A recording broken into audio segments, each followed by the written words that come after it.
The New Mexico State Fair starts tomorrow, and the Albuquerque Police Department has put together a plan to try to keep everybody there safe and keep crime to a minimum. Chief Ray Schultz is in here today to talk to us. Thanks.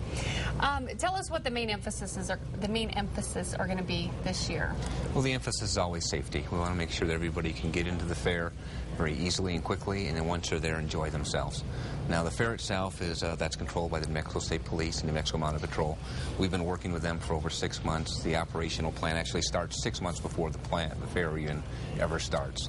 We'll be on the outside. We'll be directing traffic, making sure we get people in and out.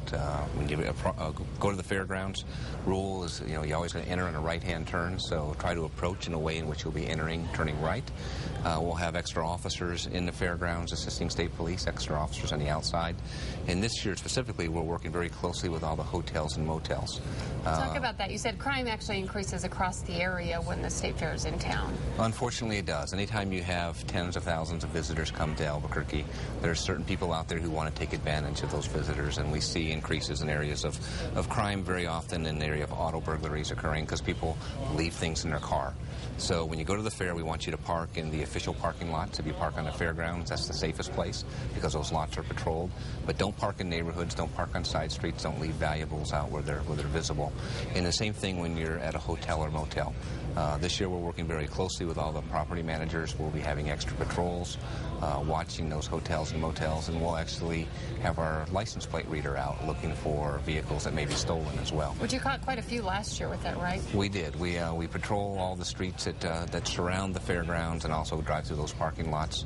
We recovered several vehicles last year, so hopefully we'll have some luck this year as well. Now let's talk, it's been kind of a known thing for years that prostitution tends to increase in that area during this time. And you said this year you're going to talk to these people trying to get maybe some clues in the West Mesa case, right? Yes, this is the first state fair we've had since the discovery of the remains on 118th Street in the West Mesa.